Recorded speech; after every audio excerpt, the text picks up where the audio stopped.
Netflix failed to hit its forecast subscriber growth, and the stock is down 10% last week. The horror!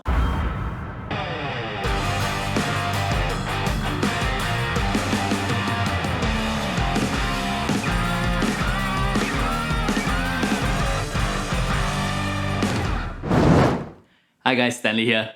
Netflix just saw a huge drop in its share price last week. The company announced its first quarter earnings on 20th April. It grew its subscriber base by 4 million this quarter, which is less than the 6 million given by its own guidance. On top of that, Netflix is only expecting a growth of 1 million additional subscribers for the next quarter. This creates a serious concern that the growth is slowing significantly and investors are selling.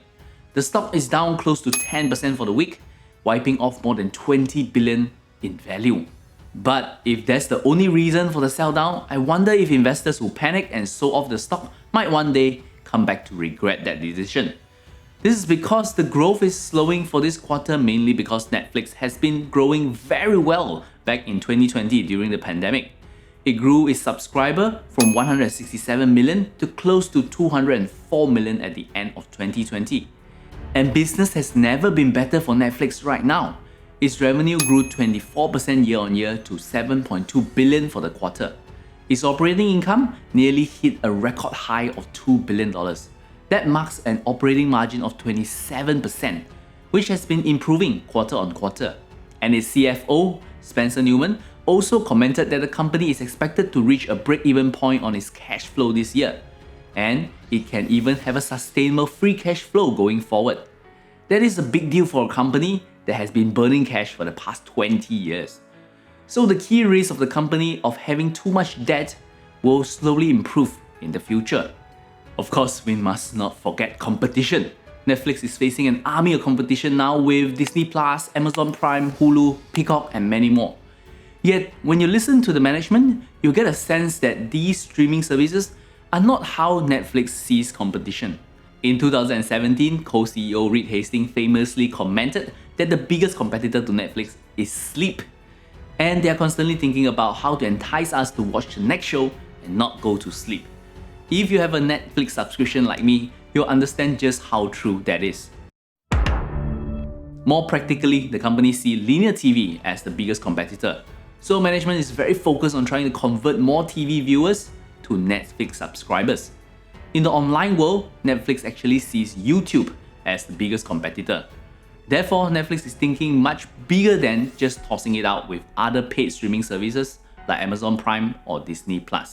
Let's not forget Netflix has gone through many huge challenges before as well.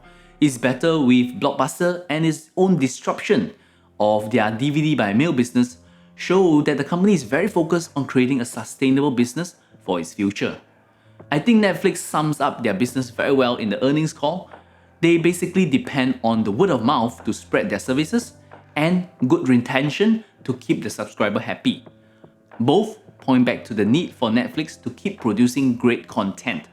As long as that is happening, people will share the shows that they are watching, which will attract more people into the service, and they will in turn find shows that they are interested in and stay subscribed.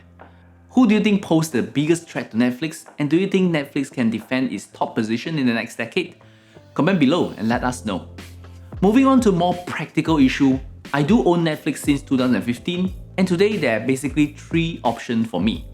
Number 1, I can sell the share. But I have already explained, since I'm still very optimistic about our business, selling is not a very smart move here. Fundamentally, Netflix is one of the services that replacing TV. There is still about 1 billion paid TV subscribers globally. So with only 200 million subscribers, Netflix still have a long growth path to go. So that leaves me with option 2. I can actually add more Netflix into my portfolio. If you are a Premium Club subscriber, you'll realize that I am a very passive investor. I tend to invest in companies I'm optimistic about and just hold them for the long term. By now, I own about 40 stocks in my portfolio, and Netflix is about a 3% position. I'm quite happy with the sizing and there's no need for me to buy more.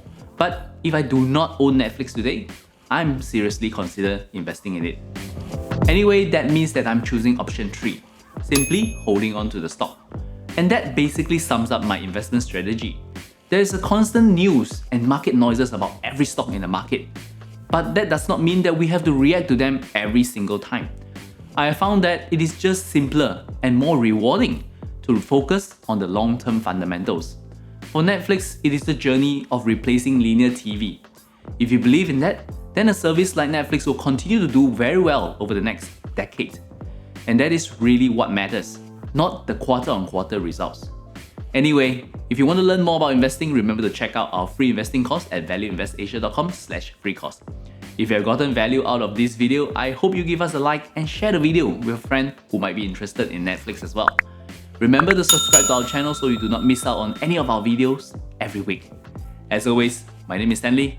Till we meet again, invest safely.